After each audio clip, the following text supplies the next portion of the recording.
Hello, I'm Kevin Rogers. I'm the Director of Reasonable Faith Adelaide in South Australia. And tonight we have Brian Schroeder, who is going to speak to us on the Evil God Challenge, or answering the Evil God Challenge. So thank you very much, Brian, and you can take it over from here.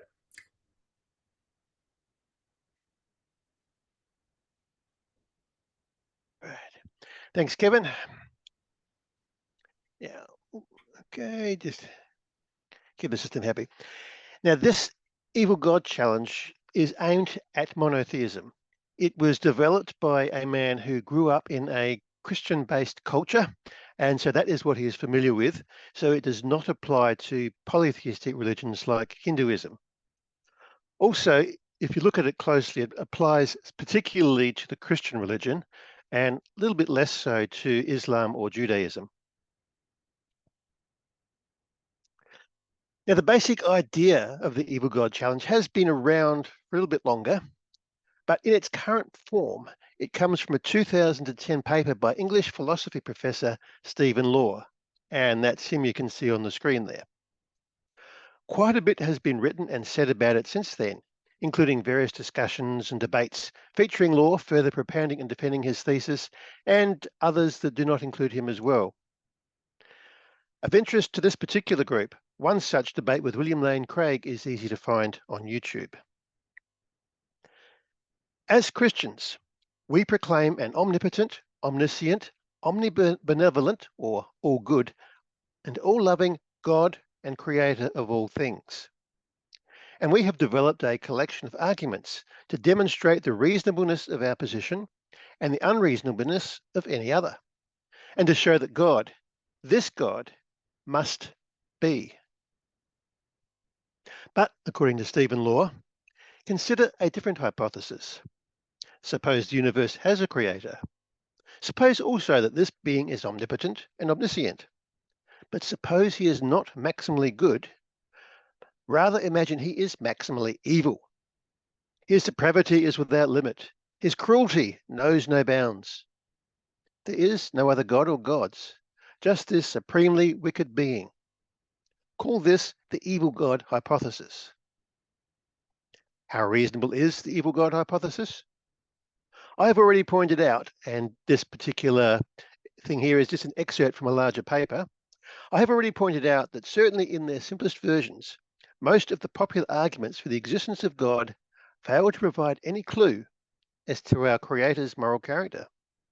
In which case, to the extent that they support the good God hypothesis, that's to say not very much if at all, in his opinion, they also support the evil God hypothesis. Now, to be clear here, Stephen Law is not aiming to prove the existence of an evil God, or that God is evil. His thesis is that there is no God, and his evil God challenge is a means to that end.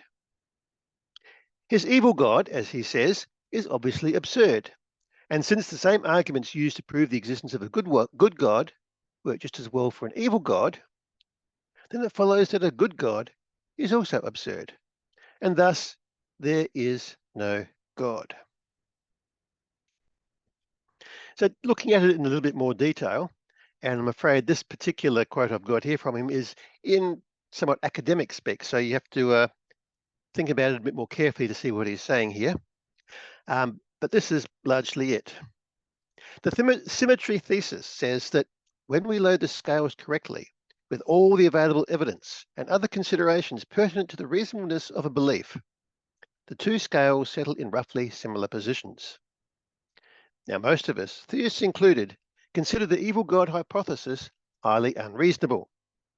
We suppose that there is little of any substance to place on the left-hand side of the scale, and that when the boulder that is the problem of good is added, the scale lurches violently to the right, notwithstanding the effects of any reverse theodicy helium balloons we might then try to attach.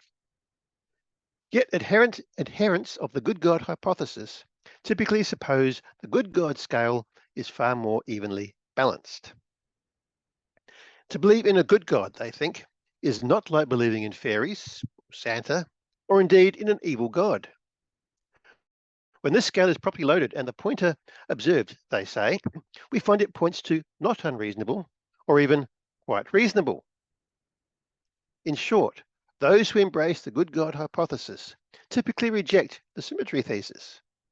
The challenge I'm presenting to those who believe in the God of classical monotheism, then, is to explain why, if belief in an evil God is highly unreasonable, should we consider belief in a good God significantly more reasonable?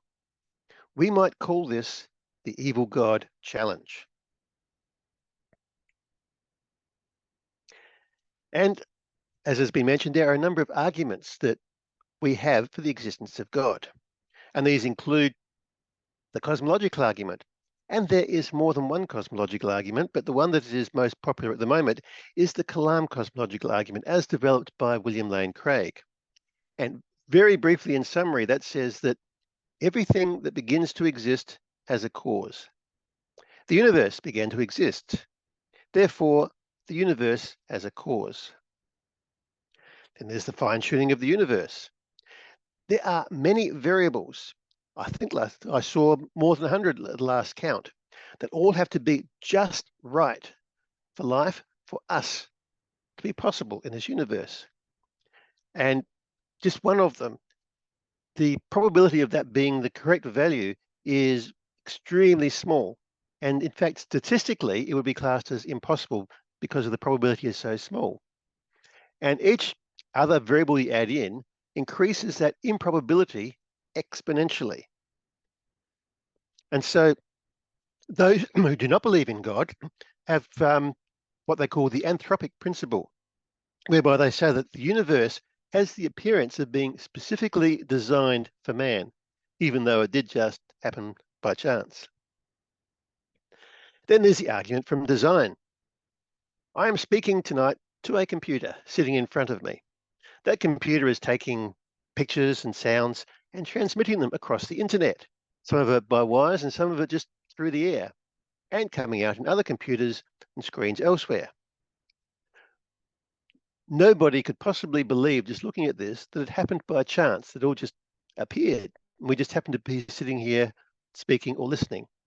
We recognize the design inherent in the computers, in the internet, in all that's involved. And the universe itself is very much more intricate and complicated. And so therefore, that points to a designer of the universe. Now, the ontological argument is a very interesting one. Some people believe that it is the most beautiful and elegant and foolproof proof of the existence of God. Others believe that it is total nonsense. Personally, I'm right in the middle. I can't work out which way it goes. It looks to me like a conjuring trick, a sleight of hand. I have not been able to find any error in it either, so I'm not totally sure. Then there is the existence of morality. Where on earth could morality come from without a lawgiver? Right and wrong. If there is no ultimate lawgiver, then that's all just a matter of opinion and, in fact, no basis whatsoever for morality to exist at all. And there are others as well, but these are just a sample. There are then arguments against the existence of God. And actually, I'll just go back briefly on that one. Most of these, as you can see, and as Stephen Law has pointed out, work just as well if God is good God or an evil God, except for the ontological argument, which speaks for the necessary existence of a maximally good being. In cases like that, there is a mirror argument for an evil God, that being the necessary existence of a maximally evil being. And so there are two types of symmetry here, one where the same arguments work just as well for a good God or an evil God, and the other where there is a mirror argument that works just as well for the evil God.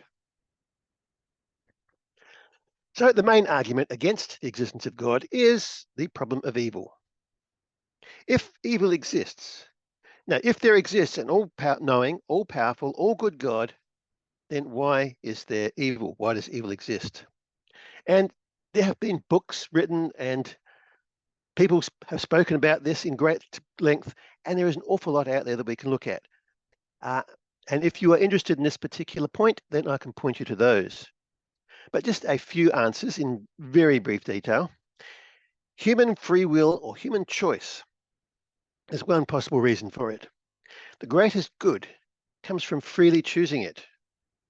But even so, some people will still choose evil.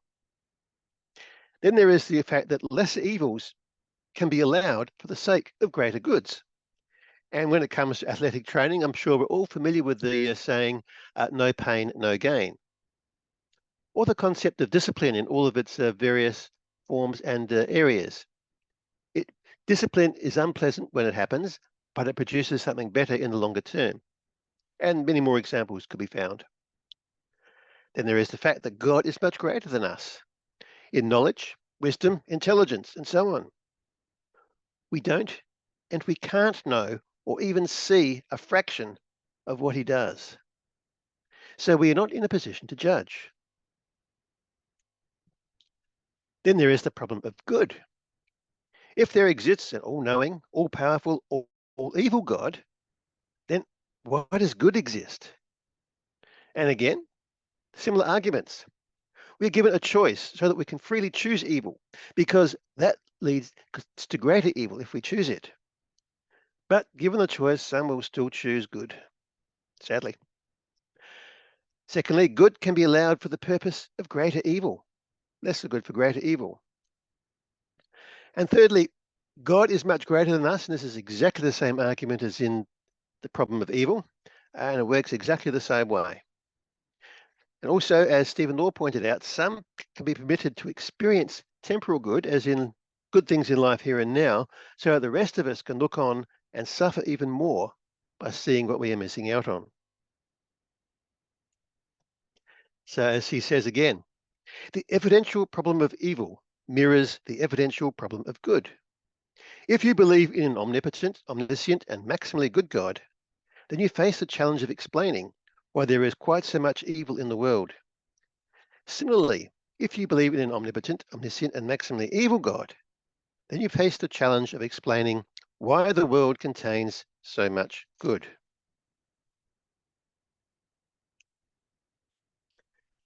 Now, traditional arguments against the evil God challenge, and I got traditional in quotes there because the tradition doesn't go back that far, but these are generally based on either one, demonstrating that the concept of an evil God is not absurd, and that as such, God could logically exist, or break the symmetry between the arguments for a good God and an evil God, thus making the absurdity of the evil God irrelevant to the existence or otherwise of a good God, to show that a good God is significantly more reasonable than an evil God.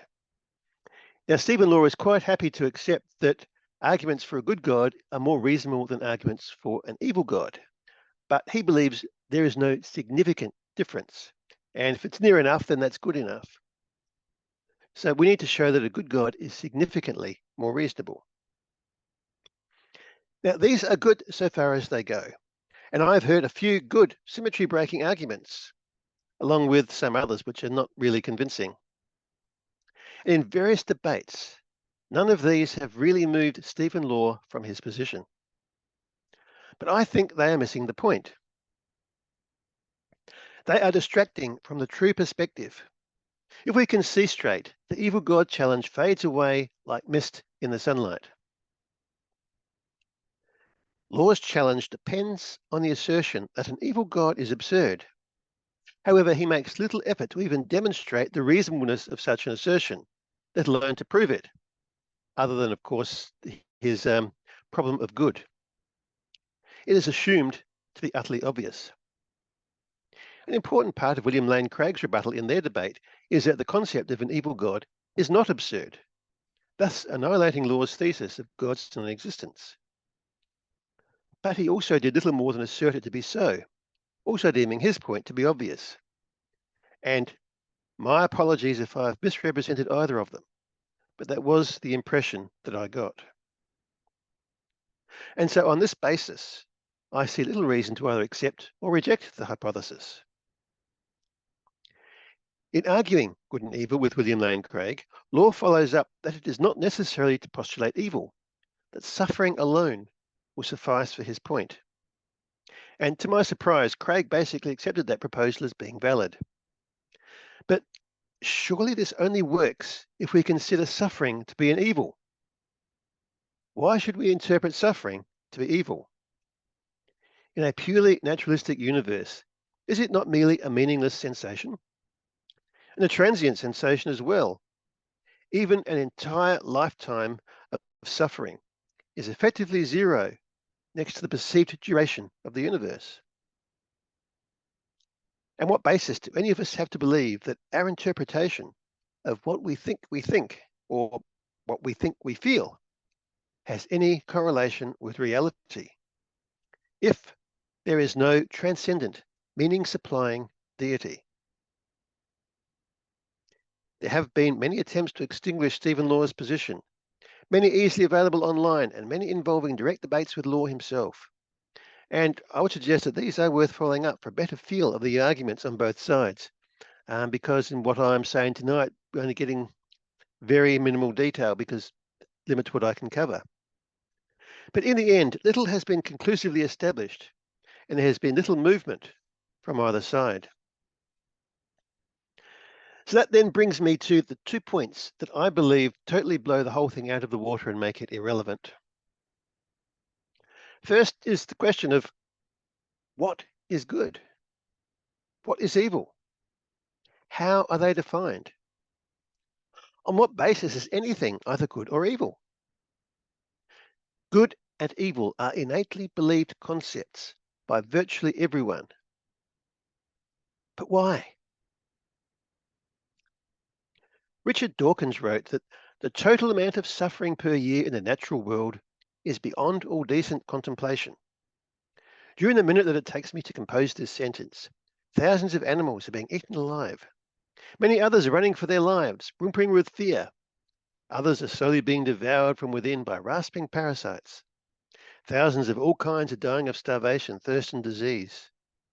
It must be so. If there ever is a time of plenty, this very fact will automatically lead to an increase in the population until a natural state of starvation and misery is restored.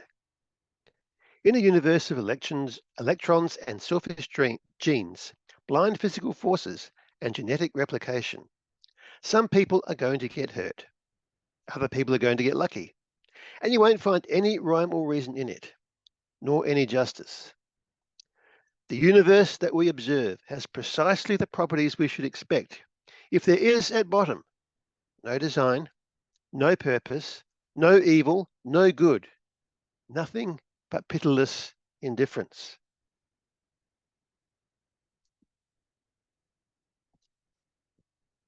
Enoch Tan writes that good and evil does not exist. And all the emphasis here is my emphasis, it's not in his works. At a fundamental level, there is really no good and evil in the universe. Everything just is. It is perception that frames reality. Good and evil is based on perception. Therefore, the perception of good and evil depends on the one perceiving it. If you perceive something as good, then to you it is good. If you believe something is evil, then to you it is evil. We can choose our own frame of reality, or we can choose to follow the frame set by another in his perception of good and evil. Nevertheless, I'm a little bit confused here. If good and evil does not exist, then how can we perceive good and evil existing? Where would we get even the concept to be able to perceive good and evil? Nevertheless, from a there is no God perspective, there is no such thing as good or evil. Good and evil, right and wrong, only exist if there is an absolute standard or reference point. And we can call that absolute God. So then good is anything that conforms to God's nature, character, will, and purpose. And evil then is anything that does not, which rebels against him. Thus, from that perspective, an evil God is a logical absurdity, a logical impossibility. And a good God is the only possibility if God is. And for a bit more detail on that, I can refer you to my talk from a few years back on good and evil, which will be available on our YouTube channel. So why does evil exist if there is a good God? Now, as we've looked at before, this is a common question. It is a good question. It is a big question, and it is something that Stephen Law brings up as central to his argument. And as I also briefly mentioned, there are good answers to it in the many books that have been written. But this is not the time for that. Leibniz's best of all possible worlds hypothesis, I would suggest, is a good place to start. But consider, if God is good and he wants to expand and grow love and goodness, it can only be real if willingly given, and can only be willingly given if there is choice. Thus, any contrary choice could not be love, not be good, and thus is evil. Now, good has independent existence in its own right. Evil is in total dependence on good for its existence. Evil is the absence or deprivation of the good, or the corruption of the good. Just as an analogy, consider light. Light exists, darkness does not, but is merely the absence of light. If you have a dark room and take a candle into it, the light of the candle will light up the room. If you have a light room and you take a darkness into it, the light in the room will wipe away the darkness that you brought in. It is the light that has existence, the darkness does not. And there are many examples in life that can be mentioned of evil and good, and evil being dependent on the good for its existence. The evil God of this challenge is a God of absolute evil, one who delights, that's a good term, in pain and suffering, and who thus creates being to so suffer that he can enjoy, good term again, their suffering. Thus to him, pain and suffering is desirable and enjoyable, which is a good. And so we end up with a God who is not absolute evil, since to him it is good. And in fact, if he truly was totally evil, his first and only act would be to destroy himself. No evil act by any person is done purely for the sake of evil, but always for the sake of some perceived good. For example, for a murderer even, the murderer doesn't kill someone out of a desire to be evil, but to remove some negative from his or her life, because he or her believes that life will be better in some way. Thus, evil is parasitic on and dependent on good. It cannot exist in its own right, and therefore the almighty source of all else cannot be evil and can only possibly be all good, or omnibenevolent as the term goes. And that's an easy word to twist your tongue over. Now, the question, of course, assumes good and evil. It takes for granted that they exist and have clearly understood properties. But why? As mentioned earlier, what basis do we have to define anything as good or evil? What is the standard by which we judge? Why do we even imagine, let alone assume, their existence? Thus, how can this challenge be thought to mean anything, since its purpose is to prove that there is no God, no absolute behind it? If we consider our evil God, all-powerful, all-knowing, and all-malevolent, this God creates, ignoring the fact that he can't, because he wants beings able to truly suffer. To create this suffering gives him pleasure. He enjoys it, as I have mentioned. Thus, he is not a totally evil God, but is mixed. And this, again, is a contradiction. And so the whole concept is just simply not valid. Then my other point. There are really two questions here, not the one. And they are, is there a God? And two, if so, what is he like? And the evil God challenge loses sight of this and tries to conflate the two. We need to address them separately. And to decide, first of all, is there a God? Does God exist? In which case, those arguments that we have mentioned and others that we haven't, that can decide, is it reasonable to believe that a God exists or not? And then once we have got that, we then move on to decide, what is this God like?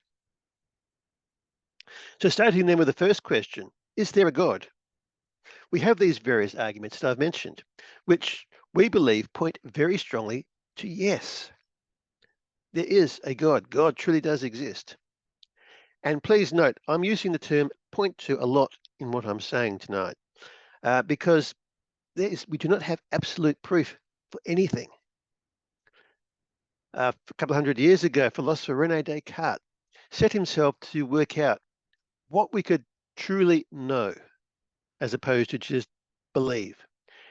And he came down to, I think, therefore I am. And that was the sum total. Everything else we have to take by faith, more or less, for whatever reasons we have to believe it. So then, assuming that this conclusion is correct, what is God like? And in the Bible, it says that God is love. It says only God is good. And all good comes from God. And there is plenty more. That is just a very brief sample of the claims of the Bible about what God is like. And we as Christians believe that the evidence and reason point to an omniscient, omnipotent, omnibenevolent, conscious, sentient, thinking, rational, relational being existing independently of our space-time universe. And interestingly, to be relational, along with all the rest of that, he would have to be a single God. That is, there is only one God, as Christians, Jews, Muslims believe, but consisting of multiple persons, according to Christian theology only, totally and implacably united by absolute love. Love is the greatest good, and I think you'll be going a long way to find anybody to disagree with that, actually. And just looking at 1 Corinthians chapter 13 in the Bible, the famous love chapter, where it says, "If I speak in the tongues of men and of angels, but have not love, I am only a ringing gong or a clanging cymbal. If I have the gift of prophecy and can fathom all mysteries and all knowledge, if I have absolute faith so as to move mountains, but have not love, I am nothing. If I give all I possess to the poor and exult in the surrender of my body, but have not love, I gain nothing. Love is patient. Love is kind. It does not envy. It does not boast. It is not proud. It is not rude. It is not self-seeking. It is not easily angered. It keeps no account of wrongs. Love takes no pleasure in evil, but rejoices in the truth. It bears all things, believes all things, hopes all things, endures all things. Love never fails." And now these three remain, faith, hope, and love. But the greatest of these is love. Its nature is such that it could never be the product or the byproduct of an evil God. It is, in fact, the most basic and fundamental characteristic of God, the God of goodness, of who he is. So in conclusion, I've brushed over many things. I've left out or compressed an awful lot, failed to fully explain or justify many things. There is a limit to how much can be adequately covered in a brief talk. Stephen Law's Evil God Challenge can be easily found in much more detail in his own words on the internet, including his original paper. Plus, there are a number of debates between him and others on the subject, and many efforts by others to answer it, and they are worth following up if you are interested. But I hope my effort here has added to what already exists and provides a fully adequate rebuttal of Law's challenge. As I said, there have been a number of responses to Law's Evil God Challenge. Some of them are weak, but some are quite good. Unfortunately, they all treat it as a valid challenge, and thus miss the important points that show it is actually meaningless and powerless. When we properly define good and evil, and when we treat the existence of God and the nature of God, if he exists, as points that must be addressed separately in their own right, rather than try to conflate them, we end up with a Christian God of goodness and love.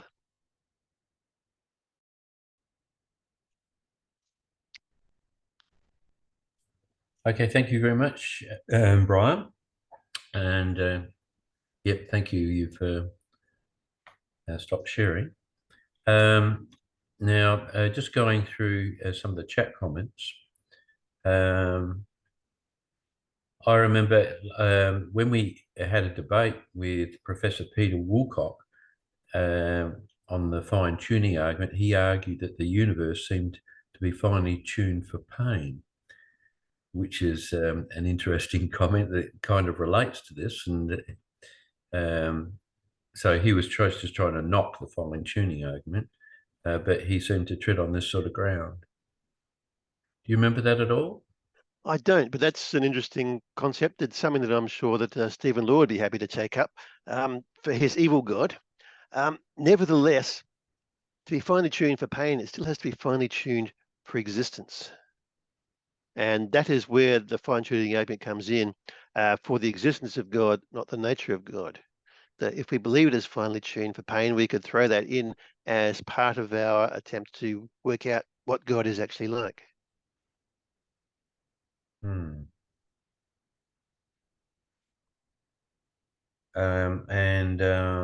Somebody, oh yeah, somebody backed me up. Yeah, Tom backed me up that it was finely tuned for pain. It may not have been Woolcock. It might have been his friend, but I can't remember his friend's name. So Peter Woolcock will have to do. No, Sorry. no, I wasn't backing you up. Sorry, I had never heard of him. Oh, okay. It might have been before your time. Yeah, I'd say. I'm still a young chap. Yeah. Yeah, right. Look, but Uh, I had that might. So, are you referring to my comment there? Why interpret suffering as evil?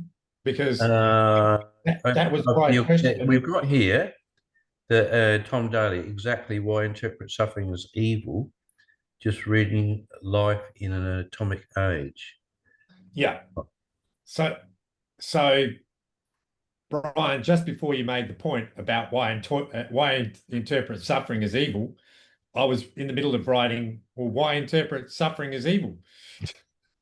So you basically posed that question with exactly. And C.S. Lewis in his essay Life in an Atomic Age does a really good job of actually talking about good and evil in a purely materialistic world where there isn't such a thing. So yeah, I like the way you formulated that, because why is suffering bad? What's let's define the terms, and that's going to be really Yeah, hard. I think that's the important point there. I haven't actually heard of that essay, so I might have to try and find it. Yeah, Paul made an interesting comment at one stage. He says, I want to share in the fellowship of the sufferings of Christ, becoming like him in his death. Do you remember that? Oh, yes. Yeah. Or you remember Paul, but you remember him saying that. Well, it was a while ago. I don't Yeah. hear. Yeah. So I'm not sure how that. So he actually saw suffering for Christ as a good thing. I was reading something a while ago that was saying that the whole aversion to suffering is very much uh, confined to our modern so-called Western culture, and that most other cultures don't have that same perspective. I was going to bring up exactly that same point. It's only really from really the 20s, 30s, since we started actually having technological revolution, really, and well, I don't know. I've heard it put this way a few times, since anesthetic dentistry. And I think Lewis actually refers to anesthesia as well in that paper. But that's a really good way to think about it. As our pain went down, as our experience of pain went down, our tolerance of it diminished at a greater rate. Certainly seems to be the case.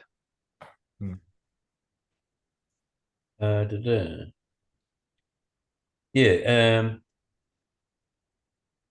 is good. Defining good. Good is what is functional. Does that make sense, Brian? Kind of, That but why word. should functional be considered good either? If Um, there is no God, then what's the point of anything? It doesn't really matter, functional, non-functional, anything. Yeah. yeah, Yeah, exactly. Yeah. Why is dysfunction bad? So the whole concept of the self-fixed gene and the whole idea of evolution is to reproduce after its kind. Well, what is the point of that? Why should that matter? Who cares if everything dies and goes extinct? Yeah. Why is life better than death? Yep.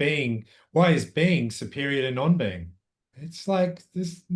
If we're just electrons, if we're just particles in motion, and everything we think, feel, and sense is just electrons basically causing electrical currents and stimuli, then why call anything good or bad? It just is, which is Yep. Dawkins's point. Yep. Exactly. He yeah, just doesn't. we prefer to be alive rather than dead, don't we? Like most people want to stay alive. Why is preferences good? Um, yeah. I'm not necessarily arguing in any direction on this, but I guess the evolutionary argument is that if you want to would rather be alive than dead, then that would be good for the propagation of species, and so that's why people who rather be alive than dead are more common than those who don't. Yeah, but why is that good? Why is it? I'm not really. I'm still mulling over it and thinking about it. I'm not sure where that heads. It's also been suggested that the biggest virus on the face of the planet is mankind.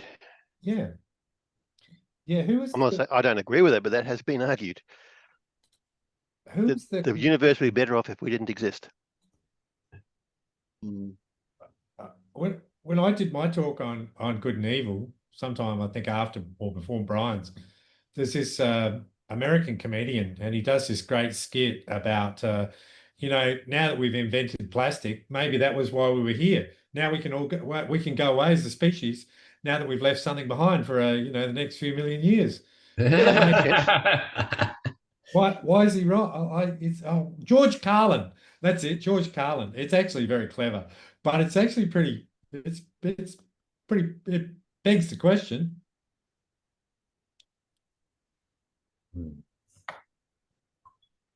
If an AI wipes us out or enslaves us for the next millennia, who's on what basis do we say it's done something wrong? Would you like to comment on your next comment, Tom? Yeah, Brian, do you make a distinction between the terms absolute and objective?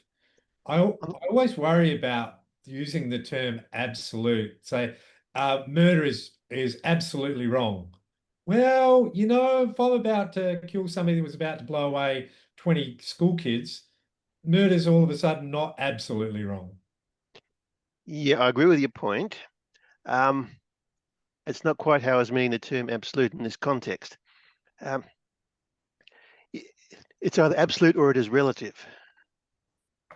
And if everything is relative, then it's meaningless. It has to have an absolute basis, something solid, immovable. But isn't that objective? Yeah, I can see what you're getting at. I'm also seeing a difference, which I'm finding difficult to try and explain. Okay, no worries. Yeah, no, I wasn't trying to. I just that always is why I lean to the word objective because of that. Take the worst thing. I don't know. I heard it put this way a little while ago, quite amusingly. Professor Snape was absolutely the worst person in the Harry Potter series. Well, the second worst person in the Harry Potter series, right? Until you get to the end and you see the whole story, and then actually he wasn't absolutely good. He was bad. He was objectively good the whole time, but not if you were Voldemort or one of the other bad guys, but only from outside the stories could he be objectively good, and only when we know the whole story. Hmm. I don't know. Anyway, but I get defining good as a privation, and I really like the idea. I really like the idea. The analogy with light is the right one. Light exists as something, darkness doesn't. I think that's a good analogy for evil. I think. Yep. I think that through a bit more, but I think You're that's like, I challenge that in my comment. How about cruelty? What's that the absence of? goodness. Love. Yeah. Caring, kindness. Well, it seems proactive, doesn't it? Not just if you don't love people, Compassion. does that necessarily mean you hate them? Well, There's a difference between a lack in that sense or an opposite in that sense. Yeah, like love is proactive, isn't it? But Yes. the opposite of that is just not caring. Apathy. I've heard that indifference is the true opposite. Yeah. the problem we've got, I think, it can't be totally evil can't be totally a privation. It's got to actually be something as well, I think. Yeah. I Don't didn't hold- say totally. I said in a lot of contexts, but it could also be the corruption of the good. So, for example, lust can often be the corruption of love. I was thinking Yeah. about God let a demon, the devil entered Judas. That's not nothing. It doesn't say something exited, it said something entered. So I think there's an entity there that isn't just lack of something, I think. Yeah, I've had question marks over defining evil as a privation of good.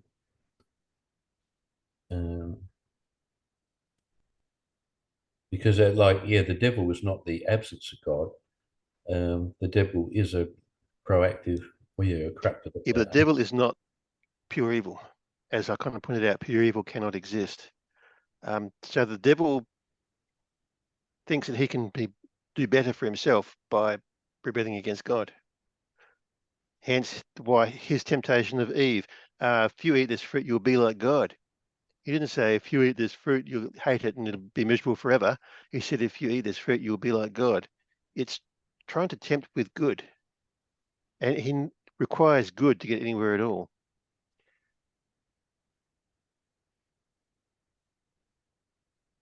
Yeah, but he was lying, wasn't he? Yeah, yeah.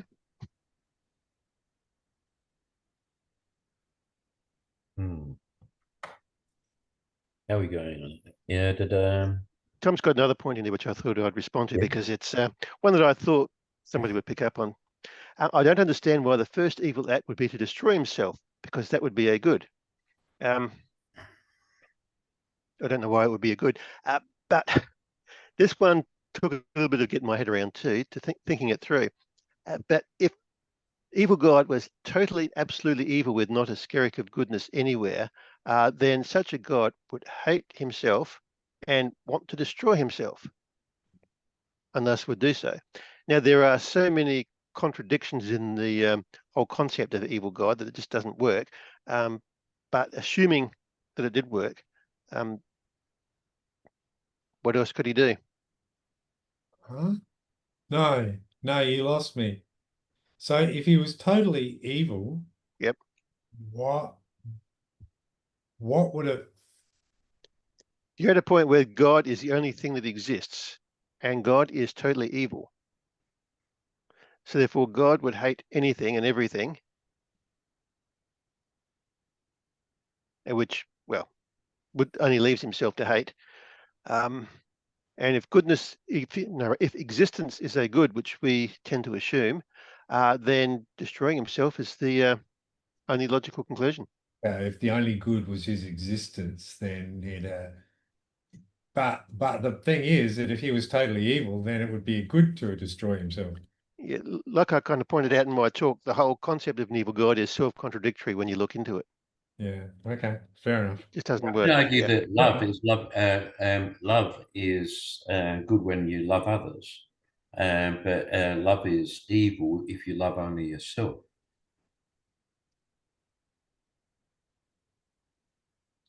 And that would mitigate against a desire to destroy yourself. Love is a relational term. It requires others to be relevant. You're going to quote Jesus that says to love one another as you love yourself. The context of that is, I think, I'm not sure it was Jesus or Paul said that nobody, it was Paul, nobody hates himself, but always loves himself and wants what's best for himself. And I've heard sermons on the subject that you can't love others until you love yourself, so therefore you have to love yourself. I think they're dodgy. But that just doesn't work. We love ourselves in the sense that we want good for ourselves. Mm-hmm. We want what's best for ourselves. And even if we think we're so bad that killing ourselves is the best we can do for ourselves, that is best how that goes. But so to love others as we love ourselves is to want good for other people. Whether we like ourselves or not is another matter entirely. Yeah, but there's self-love, there's narcissism, right? So yeah, there's a fair bit of that around these days. But anyway, I'm not sure that was your strongest point, but I get what you mean. Yep. Happy to move on. And there's this emphasis on self-love. You have to love yourself before you love others. I don't think that has much of a biblical basis. There's no command to love yourself. No, I would agree with you. I'm just quoting some of the sermons that I've heard on the subject. Hmm.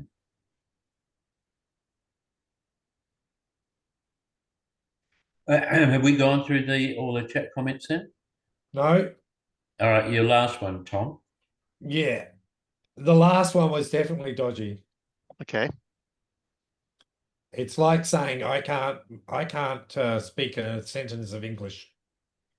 No, I'd agree with that. Yeah, absolute proof is not available for anything. Can you prove that? Well, if you can, then it's false. And if you can't, then that means absolute proof is available. So it's still false.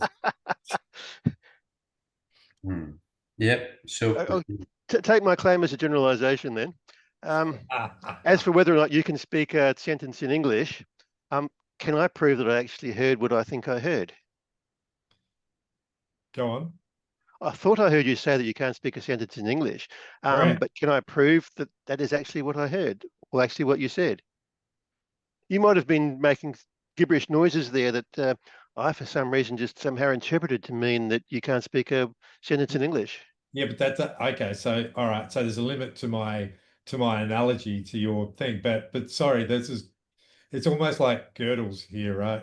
It's almost the incompleteness theorem that you've jotted down. So sorry. No, this is absolute proof is not available for anything. How do I know that I'm not just a bodiless brain existing outside of space and time, imagining everything? Yeah, but it's just as you wrote it. It's self-contradictory as you wrote it. Sorry. Yeah, I'll accept that point. I'm saying this with a smile on my face, Brian. You know that, right? Yeah, I can see a picture with a smile in it. Yep.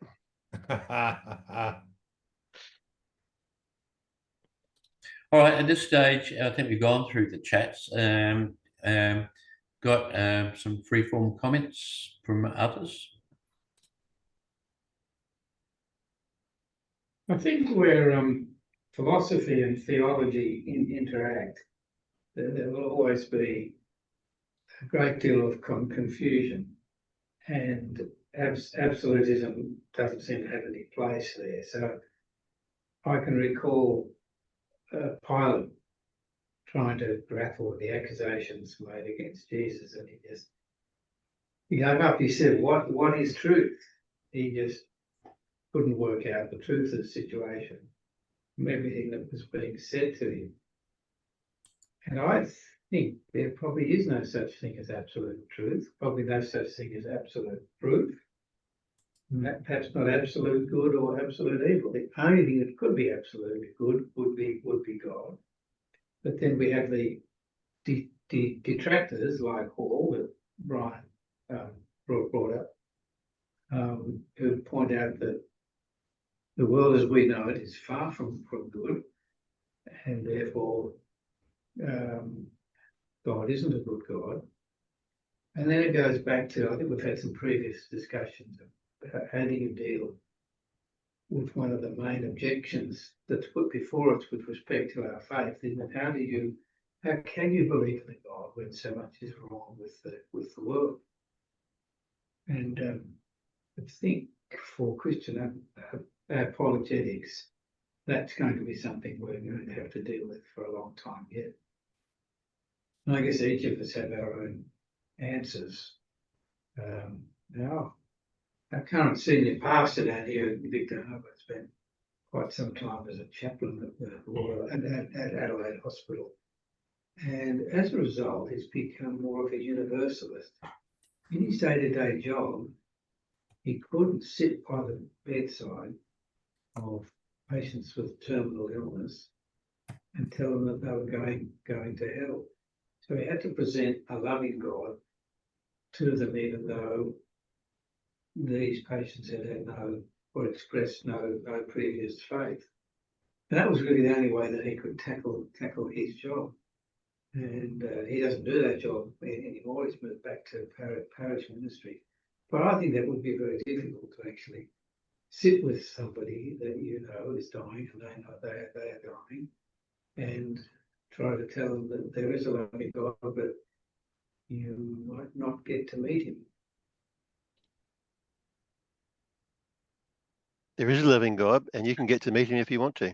Yeah, but the question is, do you want to? And for some people, that's just a step too far. Then I guess I almost have a visceral reaction to that, Derek, in a couple of ways. One is that I can really feel for the pastor. But one, I wonder if he's actually being loving by not being courageous. I was reminded a while ago that almost the number one, the most numeric command in the whole of our scriptures is be courageous, be strong, don't fear. I think that numerically is actually the number one thing. And you know, I feel for him. That's really hard. It's understandable, but it also doesn't hit my ears as loving. It hits my ear. It hits my ears as sort of giving in to modernism and postmodernism, and much more than it does for the soul of the person he's grieving for. Understandable, but sad. Yes, I can take your point there, Tom, and I think it probably was an expectation from the administration of what's effectively a secular hospital. Yeah. That he was there to comfort. Yeah. And in comforting, he perhaps couldn't challenge with the reality of the faith that we've been challenged with. Yeah. Yeah, no, I understand. I just it's sort of it's the pointy end, isn't it, really? Yeah, it's a point in when you're sitting down with people that you are trying to love, and you know that they don't have many more days on this earth. I think it gets more personal. I've seen a number of my good friends, when their kids have abandoned their faith because of the times in which we live, the parents have followed suit because they don't like and can't admit the implications of what that might mean in the long term, you know. And yes, well, that's a personal point with us. I'm actually writing a brief description to a couple of Christian authors that I was reading a book about Christian leadership, and they relate an incident in which we've been involved, well, sort of earlier on in this particular incident. But in my story, I would have to relate the very sad fact that due to the poor behaviour of a young minister in training, two older children walked out of church and have never been back. Now, this is a very difficult thing for parents. We continue to pray for them, but it forever puts a barrier between you and your children, and to some extent between your grandchildren as well, because if they're growing up with these non-believing parents, then they're probably non-believing grandchildren. Now, that doesn't mean they'll always be, but that's the reality of what a lot of people our age have had to face. Yep. They've seen their children's marriages fail and all the hurt that causes. So yeah, so it comes back that it's far from a perfect world on what is evil and what is good. And these situations are not absolutely evil, but they're not absolutely good either. Yep.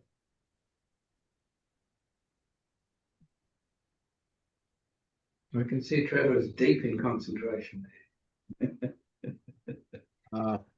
Yeah, always thinking. My comment's a personal one in that as I've got older and in more recent years, I find I keep bumping into people that I've worked with and known for a long period of time with lots of happy memories and lots of good times. But when you steer the conversation to the question of life after death and facing death, you usually find people quickly gravitate to several positions. The first one is there can't be a God because of what we talked about tonight, cancer, horrible things, all of that. And they give the line that, therefore, God can't help me, we're in a hopeless situation. And I say to myself, wouldn't you at the age of 80 at least ask the question, tell me more? What does it mean if he is there and he has got an answer to the problem of death? That's the logic side of me. Why wouldn't humans do that? And yet you get this really hard-nosed, he's not a loving God. I had an interesting case of one chap who I greatly respected, and his story was he was brought up in the church singing all things bright and beautiful, all creatures great and small, the Lord God loves them all and all that. And he said later in life, he saw that it wasn't like that, and it's a cruel God, as we were sharing tonight, that's creating all the problems in the world. So the question is, what do you say to people? Well, with this guy, I was trying the argy-bargy arguments and not getting anywhere. And then my wife said to me, I'm going to write out a prayer for him, and can you go over to the nursing home and read it to him? And it was basically the sinner's prayer. Then I said to him, my wife's done this for you. So he couldn't say Don't blame me, I didn't write this. And he said, okay, why not? And so I read it in the best tone that I could. And I said to him, do you believe that? And do you want to accept that? And he said, yes, why not? Suddenly there was a flip. We went out of argument mode into why not? And I prayed the sinner's prayer with him. We knelt together, all of that. And then a week later, he died. So it was an example to me as everyone's got a point of entry, I suppose, for the Holy Spirit to do something. And we've always got to be sensitive to what that might be. Sometimes it's argument, sometimes it's, prayer, and sometimes for people, they reach the end of the line and say, well, there's no help except there is a God. So that's an example. But I'm finding quite a few people of late have all these barriers throwing up why they won't believe. Yeah, we're all a bit different. The sort of person that comes along to this sort of do is interested in the arguments and wants to know the facts. There are other people that doesn't influence in the same way. They need something totally different. I'm reading a book at the moment called Seeking Allah, Finding Jesus by Nabil Qureshi. He grew up as a devout Muslim, and at one point him and his best friend, who happened to be a devout Christian, were having a discussion. They got into an argument with a woman who had joined their group, a young woman who was a devout atheist. And so they spent a few days, since they were kind of together in some sort of activity at the time, arguing it about between the three of them. And they convinced her just using logical arguments like we would use, and she became a Christian. Right. Mm. Could have become a Muslim. It could have gone either way, bro. Yeah, she didn't. She became a Christian, and she ended up marrying the Christian guy, actually. Ah. Wow. That's a story with a very happy ending. Yeah. Yeah. Speaking of endings, thank you very much. That was very interesting, and so I'll sign off and look forward to the next meeting. It'll be in 2 weeks. Yeah. I've got to look up. Does anybody know offhand what it is? Yes, if I'm not travelling. If I'm travelling, it's still good. We shall see. I better look up and find out what it is, actually. Yeah, thanks, Brian, for all your hard work. Good. Thank you. Yeah, thanks, Brian. That was actually, I'd only peripherally heard of that, so it's good to get that tape, that summary. Thank you. I only first heard of it partway through last year myself, and I'm surprised I hadn't heard of it before, given that it has been around for 15 years or so. Yeah. Yeah. Oh, yeah. By the way, the next meeting is Why Christianity, Good, True and Beautiful by David Grieve. So you know what's going on.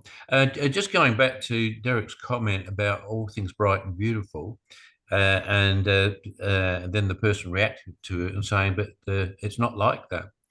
But is all things bright and beautiful, all creatures great and small, is that a comprehensive view of the biblical narrative? I would say not. I would say yes. Every good and perfect gift comes down from the Father of lights, in whom there is no shadow of turning, it says in James 1:17, which I alluded to in my talk. Yeah, but if you kind of read about the judgments of God in both the Old and the New, do I not create weal and woe? Like God is not evil in himself; he's good, but he can make use of evil agents to achieve his purposes in bringing judgment on those who are guilty. So, the all things bright and beautiful could be quite a sentimental approach to the nature of God.